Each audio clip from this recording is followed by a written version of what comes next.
안녕하세요.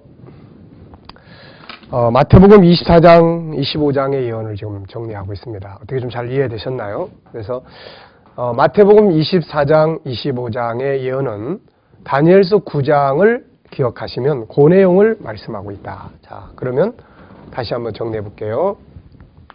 자, 다니엘서 9장은 총 4구절 속에 계시의 내용이 들어있다고 그랬죠. 자, 결론은 24절에서 하나님의 나라가 임하는 것이고, 그 다음에 여기에 이루어지기까지의 세 구절이 지나간다. 먼저 25절. 여기의 특징은 이제 예루살렘 성전이 건축되는 거고, 26절은 이 성전이 이제 파괴되는 거죠. 파괴된다. 그 다음 27절은 그가 나타날 때 성전은 다시 재건된다. 그리고 여기에다가 적그리스도가 자기의 우상을 세우게 된다. 그리고 나면 이제 환란이 있게 되고 7장에 있는 대로 셋대 반, 또 9장에 있는 대로 이레의 절반, 그리고 요한계시록에서는 1260일, 42달 이런 이름으로 나타나는 이제 환란이 있게 되고, 그리고 나면 주님 재림하시고 하나님 나라가 임하게 되는 거죠. 자, 예수님의 예언은 이 중에서 어느 부분을 다루고 있다고 했습니까? 예수님의 예언은 바로 여기서부터죠. 이제 여기서부터. 예수님의 예언은 바로 이제 여기서부터 예루살렘이 이제 무너진다. 돌 위에 돌 하나도 남지 않고 다 무너질 것이다. 그러면서 이제 마지막 끝은 바로 여기, 역시 다니엘이 말한 바 이제 멸망에 가증한 것이 거룩한 곳에 자기 신상을 세운다. 그러면 이제 여기서 여기까지를 누가는 이방인의 때다, 이렇게 이야기했죠. 이방인의 때. 마태는 여기서 여기까지 벌어지는 사건들을 쭉 설명을 했는데, 자, 미혹, 그 다음에 난리와 난리, 전쟁, 그 다음에 지진, 또 기근, 또 온역, 그리고 이제 환란. 근데 이 환란이 두 가지 종류가 있었다고 그랬죠. 하나는 일반적인 환란, 하나는 적그리스도로 말미암아 나오는 대환란. 자, 그리고 나면은 이제 예수님이 이제 재림하시는 거죠. 그래서 마태복음 24장 29절부터 31절까지. 자, 한번 읽어보겠습니다. 24장에 이제 큰 환란, 21절.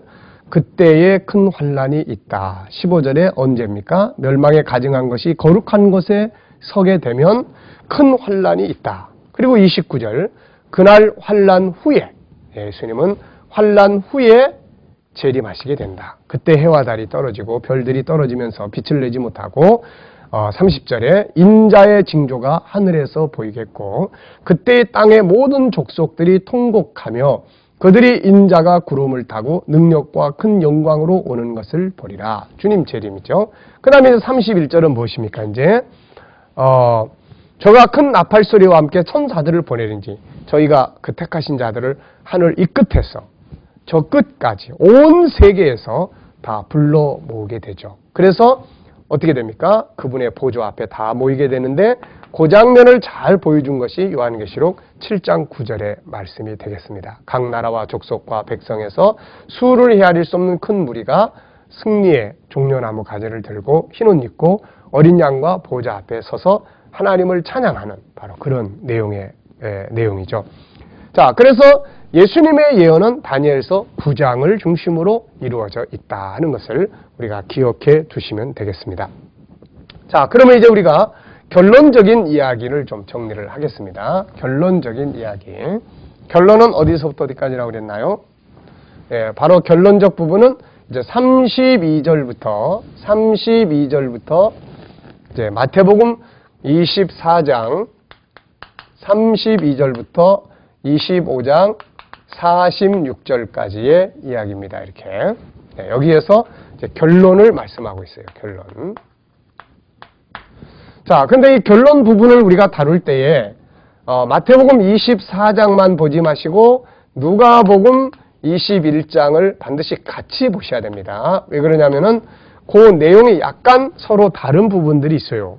그래서 마태복음 24장만 보고 해석을 하다 보면은 나중에 누가복음 21장을 비춰놓고 보면은 모순되는 이런 문제점들이 발생을 하게 됩니다. 자, 그러면 마태복음 24장을 먼저 보십시오. 자, 32절 말씀입니다. 그러니까 이제 실제 사건은 앞에서 다 종료됐습니다. 이 32절부터 안에는 이제 어떻게 준비를 해야 될 거냐에 대한 그런 이야기들이 이제 경고되고 있는 것이죠. 자, 무화과나무의 비유를 배우라. 그 가지가 연하여지고 잎사귀를 내면 여름이 가까운 줄을 아나니 이와 같이 너희도 이 모든 일을 보거든 인자가 가까이 곧 문 앞에 이른 줄을 알라. 자, 여기서 이제 무화과나무의 비유를 배우라. 그러다 보니까 이제 어떤 분들은 이 무화과나무는 바로 이스라엘의 상징이다. 우리나라의 상징이 바로 그 무궁화이듯이 이스라엘의 상징은 바로 무화과다. 그래서 이스라엘이 돌아오는 것은 바로 예수님의 재림의 임박성을 보여주는 것이다. 이렇게 이제 해석하는 경우가 있습니다.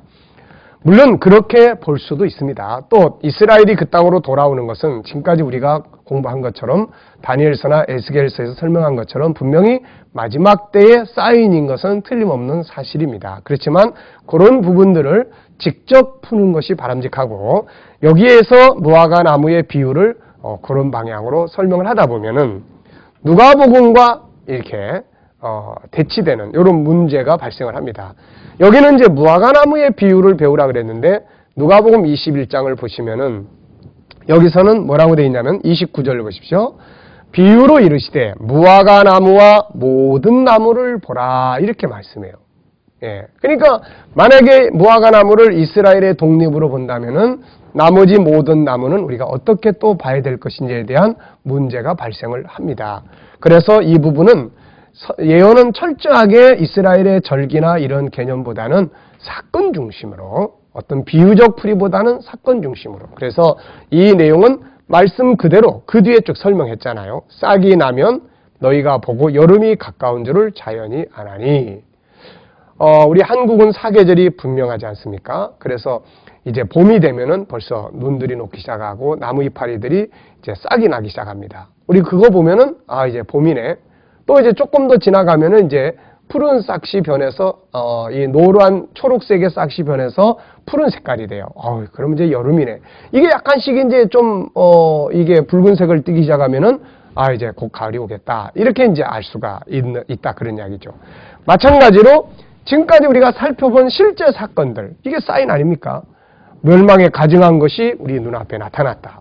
이거 진짜 이제 이건 마지막 끝이거든요. 이게 또 그 예루살렘을 건축하기 위해서 이 적그리스도 이 유대인들이 그 땅에 돌아온다. 이거는 그 싹이 나기 전. 그러니까 이제 이런 사인이 벌어지기 그 앞 단계니까 지금은 이런 때로구나. 이런 것들을 알 수 있게 하셨다. 이제 그런 이야기죠. 그래서 우리가 이런 부분들은 조심해야 될 부분들이다. 자, 마태복음 24장에 보면은 33절 이와 같이 너희도 이 모든 일을 보거든 인자가 가까이 곧 문 앞에 이른 줄 알라. 그런데 누가복음에서는 뭐라고 설명되어 있냐면 하나님의 나라가 가까이 온 줄을 알라. 그래서 예수님의 재림과 하나님의 나라는 동일한 사건이다 하는 것을 우리가 알 수가 있겠습니다. 자, 그 다음에 이제 또 하나 우리가 이제 기억해야 될 부분. 자, 마태복음 24장을 보시면은 15절 이거는 마지막 때 적그리스도의 등장을 가리키는 말이죠. 그런데 16절부터가 이게 조금 이제 난해한 부분이 됩니다. 자, 그래서 그때에 유대에 있는 자들은 산으로 도망하라. 지붕에 있는 자는 집 안에 있는 물건을 가질러 내려가지 말며 밭에 있는 자는 겉옷을 가질러 뒤로 돌이키지 말지어다. 이런 이 말씀들. 자, 이 부분을 누가는 어디에다가 붙였는지. 자, 누가복음 21장을 한번 보십시오. 누가복음 21장을 보시면은 자, 21장을 보시면은 20절 너희가 예루살렘이 군대들에게 에워싸이는 것을 보거든 그 멸망이 가까운 줄을 알라. 그래놓고 그때에 유대에 있는 자들은 산으로 도망할지며 성내에 있는 자들은 나갈지며 촌에 있는 자들은 그리로 들어가지 말지니라. 그날에 아이벤 자들과 젖먹이는 자들에게 화가 있을 것이다. 이렇게 말씀하고 있어요. 자, 산으로 도망하라. 성 안에 있는 거 가지러 가지 마라. 안으로 들어가지 마라. 화가 있을 거다. 이런 이야기들이 마태는 적그리스도 이게 등장하는 요 뒤에다가 붙여놨고 또 누가는 요 앞에다가 붙여놨다. 그런 이야기예요. 과연 이거를 이렇게 여기서 적그리스도가 나타났을 때로 본다면은 요거는 영적으로 해석을 해야 되고 여기다가 붙여놓은 대로 하면 그대로 자연스러운 이야기가 됩니다. 왜냐하면 성이 포위당했는데 안에 들어가면 되겠습니까? 안 되죠. 성 안에 있는 자들이 오히려 밖으로 나가야 되죠. 그래서 역사 속에는 실제로 이 말씀을 기억했던 제자들이 로마가 예루살렘을 포위했다가 잠깐 푸는 사이에 성을 빠져나갔다고 하는 그런 이야기를 우리가 보게 됩니다. 자, 그래서 이것은 이쪽보다는 이쪽이 더 훨씬 자연스럽다는 것. 그래서 우리가 마태복음 24장만 놓고 해석을 해버리면은 이렇게 영해해야 된다. 겨울. 어차피 우리가 42달 동안 핍박을 받는다면 겨울은 어디서든지 맞이하게 되는 것이죠. 안식일 마찬가지입니다. 근데 전쟁에 여기에 누가에다가 자연스럽게 해석을 하게 되면은 여기서는 아주 자연스럽게 해석이 되죠. 왜 그러냐면은 안식일날이 되면 이들은 전쟁을 안 합니다. 예. 그래서 처음에는 이 안식일날은 무조건 공격을 해와도 쉬었어요. 그런데 나중에 이제 율법을 해석하는 사람들이 야, 이거 이러다간 다 죽는다. 그러니까 공격은 하지 말되 안식일이라도 적의 공격이 오면 방어는 할 수 있게 하자 해서 룰을 그렇게 말씀을 그렇게 해석을 했다는 이야기가 있습니다. 그러니까 이 전쟁이 나서 밖으로 도망치는 일이 이게 겨울이면 도망치기 어렵고 안식일이면은 또 법에 걸리고 이런 문제가 발생하기 때문에 주님은 이렇게 말씀을 하셨다. 그래서 저희는 이 부분을 여기에 두고 해석을 합니다. 그래서 이쪽에 두면 영적으로 풀어야 되기 때문에 이거는 문제점이 생길 수 있지만은 바로 이렇게. 그래서 마태복음 24장과 누가복음 21장은 이렇게 전체적으로 이렇게 함께 종합해서 봐야만 이해를 잘 할 수가 있습니다. 자, 그러면 다시 마태복음 24장으로 넘어가 보겠습니다. 자, 그러면서 이제 예수님께서는 이제 계속해서 경계를 하고 계십니다. 자, 우선 본인이 하신 말씀이 그대로 다 이루어질 것이다. 그래서 34절에 보면은 35절에 보면 천지는 없어지겠으나 내 말은 없어지지 아니하리라. 다 이루어진다는 거죠. 그 대신에 날짜는 아버지만 아신다. 그리고 조심해라. 왜냐하면 노아 홍수 심판 때도 한쪽은 들어가고 한쪽은 못 들어갔는데 홍수가 나서 비 올 때까지도 사람들은 먹고 마시고 물질주의를 추구하다가 다 망해버렸다는 거죠. 앞으로 세상도 마찬가지입니다. 지금 우리가 살고 있는 세상은 갈수록 물질 문명이 발전을 하게 되죠. 그래서 사람들은 오로지 먹고 마시고 즐기고 놀고 하는 일에다가 치중을 하게 됩니다. 그러다 보면 이런 복음의 말씀들이 귀에 들어올 리가 없죠. 뭐 세상이 끝난다, 주님이 오신다, 하나님 나라가 임한다, 뭐 적그리스도가 어떻게 된다, 이런 거는 전혀 관심 없는 이야기가 됩니다. 미리 알고 미리 준비하고 미리 공부를 하고 내다보는 사람들은 이것이 시대에 따라서 자연스럽게 다 이해되고 눈앞에 볼 수 있는 일들이지만 그렇지 못한 사람들은 비가 쏟아진다. 이게 갑작스러운 일이 돼버리는 거죠. 그러나 노아는 이게 이미 120년 전부터 준비되어 온 일입니다. 마찬가지예요. 오늘 우리도 이런 말씀들을 알고 미리 준비하고 살면 주님의 재림은 자연스럽게 이번에 이런 일이 일어나니까 다음에 이런 일이 오겠구나. 저게 일어나는 걸 보니까 이제는 주의 나라가 가까이 오고 있구나. 이런 거를 자연스럽게 알 수 있도록 해주셨다는 거죠. 그 이정표라는 게 왜 필요합니까? 약도라는 게 왜 필요해요? 미리 보고 여기를 통과하면 그 다음에 어디에 가겠구나. 어디에 가서 좀 쉬었다 가도 되겠구나. 이런 걸 알 수 있게 하려고 약도를 주는 거 아니겠습니까? 그래서 우리가 이런 예언의 말씀들을 덮어놓고 만날 자기 좋은 이야기만 성경에서 찾아서 보려고 하면 안 되는 것이죠. 자, 그래서 이제 그런 경계를 합니다. 그러면서 주님은 여기에 뭘 말씀하냐면은 뭐 노아 홍수 때도 들어가고 못 들어가고 밭에서 일하는 사람들이 또 데려감 당하고 버리는 당하고 또 이 부분을 가지고 또 공중에 들림 받고 휴고하는 이런 내용으로 설명을 하면 또 이것도 또 오버하는 상황이 됩니다. 여기는 그런 뜻이 전혀 아니죠. 단지 이것은 하나님의 나라가 임할 때 그 나라에 합당한 사람으로서 준비될 수 있도록 다양한 계층들이 모여 있기 때문에 주님께서는 여기서 다양한 내용들로 비유를 들어서 설명을 하고 있는 겁니다. 그래서 밭에서 일하는 사람들, 또 이제 집에 충성된 종들. 그래서 결론은 뭡니까? 때를 잘 분별하고 준비하라는 거죠.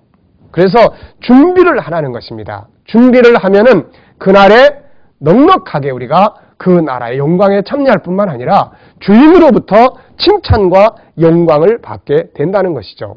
그래서 44절에 보면 예비하고 있으라는 거죠. 준비하라는 것이에요.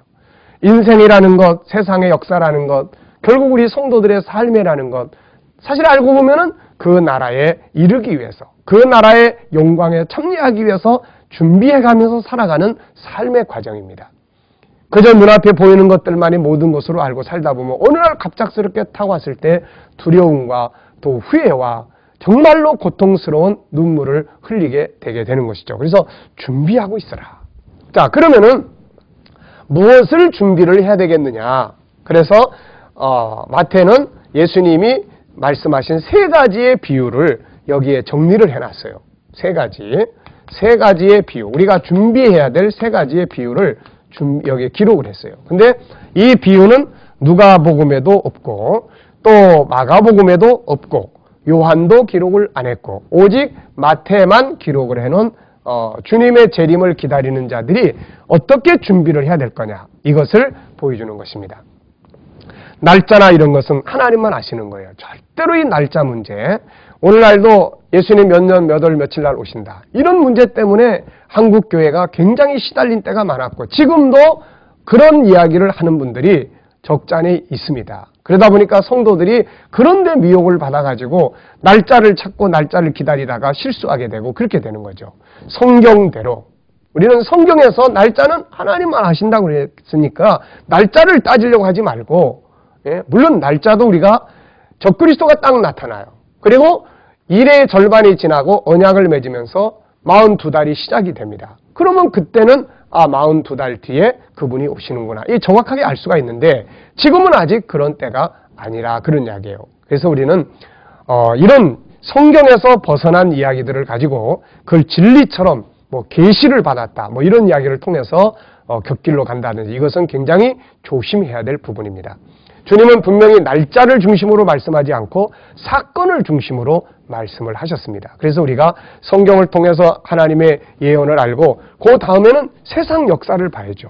이제는 왜? 성경이 이루어지는 무대가 바로 세상이기 때문에, 그럼 세상을 보면 지금이 어느 시점에 왔구나, 요 일이 이루어졌구나, 안 이루어졌구나 다 알 수 있지 않습니까? 네. 자, 그러면 이제 뭘 준비를 해야 되느냐? 네, 그래서 첫째 준비가 있습니다. 그것이 마태복음 25장 1절부터 13절까지의 내용이에요. 1절부터 13절까지의 내용입니다. 자, 요 부분은 뭐냐? 이 부분은 기름 준비라는 거죠. 기름. 다 아시는 말씀입니다. 기름 준비. 성령의 충만함이죠. 자, 등만 잊지 말으라는 거죠. 등은 무엇입니까? 오래된 형식과 어떤 오래 믿은 전통과 이런 것들이죠. 내가 20년 믿었습니다. 집 사고, 권 사고, 안 쓰고, 또 때로는 목 사고 이럴 수 있죠. 그렇지만은 안에는 기름이 없어요. 자, 거듭남이 없다 그런 이야기죠. 그 다음에 성령의 삶이 없다 그런 이야기죠. 성령의 충만함이 없다 그런 이야기예요. 우리는 흔히 예수님이 재림하신다 그러면 흰옷 옷감 사다가 어느 산에 들어가가지고 거기서 흰옷 입고 주님을 맞이한다든지, 어떤 특정한 장소에 거기서 새하늘과 새 땅이 이루어진다, 거기에 천년왕국이 이루어진다 그러면서 어느 특정한 장소에 다 모여가지고 거기서 이제 흰옷 입고 사는 이런 개념들. 성경은 그런 이야기 하지 않습니다. 이단들이 주로 자기들의 집단촌을 만들기 위해서 그런 이야기를 하지만 예수님 그런 이야기 어디 했습니까? 안 하고 있단 말이죠. 주님을 맞이하는, 주님의 오심을 기다리는 사람들은 어느 시대를 막론하고 특히 마지막 때에 살아가는 성도들은 이게 가장 중요해요. 성령의 거듭남. 왜냐하면 갈수록 신앙은 형식화되고 갈수록 신앙은 이벤트화됩니다. 이벤트화. 멋진 이벤트들을 쫙 만들어 놓고 그거 구경하는 거죠. 구경하고 감동이 되면 은혜 받았다고 그러고 이걸 중심으로 신앙생활을 하다 보니까 정말로 성령이 내 안에 임재하시는 진정한 거듭남이나 성령의 소통과 충만함이 약해지게 되는 거죠. 그러다 보면은 주님 오실 때 이거 거듭나지 못했어. 이거 영이 거듭나지 못한 사람 이거 못 들어가는 겁니다. 예수님이 요한복음 3장에서 물과 성령으로 거듭나지 아니하면 하나님 나라 들어갈 수 없다고 말하지 않습니까? 성령 받아서 영이 다시 살아나는 것. 이게 바로 거듭남입니다. 그러니까 이런 은혜의 성령의 역사가 없이는 나라가 임해도 쫓겨난다는 거죠, 이게. 그래서 예수님은 마지막 때 주의 오심을 기다리고 하나님의 나라의 임재를 기다리는 사람들은 기름 준비를 해라. 늘 성령에 충만하고 성령 안에 살아가는 이런 삶을 살도록 하라는 것입니다. 자, 두 번째는 무엇을 준비하라고 합니까? 이제 마태복음 24장 이제 14절부터 30절까지의 이야기입니다. 14절부터 30절. 여기는 뭡니까? 달란트 이야기예요. 달란트. 네. 달란트 비유. 요거는 일하라는 것입니다. 일. 네, 일. 하나님이 우리들에게 재능을 주셨어요. 환경의 재능, 건강의 재능, 재물의 재능, 어떤 재능, 다양한 재능들을 하나님 우리에게 다 줬어요. 뭐 하라고 주셨습니까? 바로 그분의 나라를 위해서, 그분의 나라를 위해서 일하라고 주신 것입니다. 일하라고. 네. 우리는 마태복음 20장을 보면은 거기에 포도원 비유가 나오지 않습니까? 근데 그 비유를 보면은 예수님은 우리에게 천국 운동하라고 세상에 보냈는데 사람들이 다 놀고 있잖아요. 자기들은 다 바쁘게 산다고 하지만 보내신 분의 목적에 어긋나는 삶은 다 놀고 있는 것입니다. 그래서 주인이 다시 포도원에 불러다가 그 일을 맡기는 이 천국 운동의 역사를 보여주고 있지 않습니까? 그래서 우리는 각자에게 맡겨진 대로 이 내용의 말씀을 잘 보면은 얼마나 많이 일했느냐 작게 일했느냐가 중요한 게 아니라 각자의 달란트의 환경에 맞도록 일을 했느냐 안 했느냐 이걸 기준으로 삼고 있습니다. 한 달란트 받은 사람은 땅속에 갖다 파묻어 버렸어요. 하나님이 주신 사명도 하나님이 주신 재능도 하나님 맡기신 어떤 그런 것도 다 파묻어 버리고 자기의 살아가는 일만 분주하게 살았던 것이죠. 우리는 행여라도 하나님의 나라를 위해서 내 안에 담아놓으신 그분의 재능이 있는데 이걸 파묻어 놓은 채로 그냥 주님을 만나서는 안 된다는 것입니다. 그래서 우리가 늘 기도하기를 하나님 나와 내 자녀들이 그 안에 담겨져 있는 하나님이 주신 재능들을 다 썩이지 말고 잘 개발해서 그걸 가지고 하나님의 나라 운동을 위해서 일할 수 있게 해달라고 기도를 해야 될 것입니다. 자, 그래서 일하는 거예요. 마지막 때가 될수록 사람들은 일하기 싫어합니다. 귀찮죠. 희생하는 것도 싫고 그냥 사람들이 물질 문명이 발전할수록 사람들은 편안한 것만을 좋아하게 돼요. 그래서 일하기 싫어하는데 일을 해라. 하나님의 나라를 기다리는 사람일수록 시간을 아끼면서 일을 해야 됩니다. 복음을 위해서, 그 나라를 위해서. 그 다음 세 번째 내용은 무엇이냐? 세 번째 내용은 이제 25장 31절부터 46절까지입니다.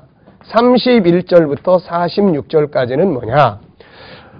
언뜻 보면 예수님의 언뜻 보면은 가난한 사람, 약한 사람 구제하고 도와줘라. 이제 그런 말씀으로 이제 보기가 쉽습니다. 그런데 조금 더 깊이 보면 천국 운동의 일꾼들, 주님의 형제들, 주님의 나라를 위해서 일하는 하나님의 일꾼들, 복음의 일꾼들을 돕는 동역자들이 되라 그런 말이에요.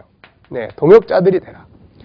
가이오 같은 사람은 바로 그런 사람 아닙니까? 하나님의 나라 운동을 위해서 일하는 하나님의 종들을 자기 집에 모시고 대접해서 그 사역을 이루어 갈 수 있도록. 그래서 사도 요한이 너무나 고마워가지고서는 뭐라고 이야기합니까? 사랑하는 자여, 내 영혼이 잘된 것처럼 네가 범사에 잘되고 강건하기를 간구한다.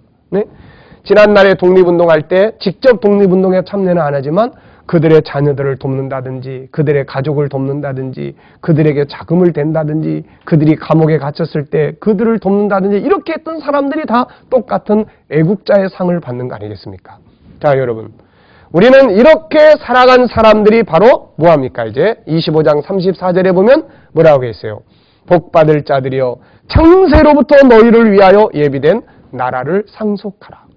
또 맡겨진 사명을 다 감당한 자들에게 착하고 충성된 종아, 네가 작은 일에 충성하였으니 네가 많은 것으로 네게 맡기리라고 말씀했습니다. 온 세상 속에서 하나님 나라 운동을 위해서 일하는 많은 하나님의 사람들이 감옥에 갇히고 가난하고 고통스럽고 괴로워하고 병들고 이런데 우리는 하나님이 우리에게 주신 것들을 가지고 늘 낭비하고 사치하고 우리에게 주신 축복이다 그러고 사치하고 낭비한다면 이것은 맡긴 분으로부터 책망을 받을 수밖에 없는 것입니다. 하나님이 우리에게 주신 것들을 가지고 직접 일을 하든 아니면은 하나님 나라 운동의 일꾼들의 삶을 돕든 그러면서 거룩한 나라를 위해서 함께 일할 수 있는 일꾼들이 되는 것. 이것이 바로 그 나라가 임하기를 기다리는 사람들이 해야 될 소중한 준비가 되는 것입니다. 기름 준비, 열심히 일하는 준비, 동역, 이것이야말로 주님을 기다리는 사람들이 해야 될 가장 소중한 준비의 모습이라는 것을 기억하시고 아름답게 열심히 잘 준비하시다가 영광 가운데 설 수 있는 여러분들 다 되시기를 바랍니다. 수고하셨습니다. 이 시간 강의는 여기서 마치겠습니다. 감사합니다.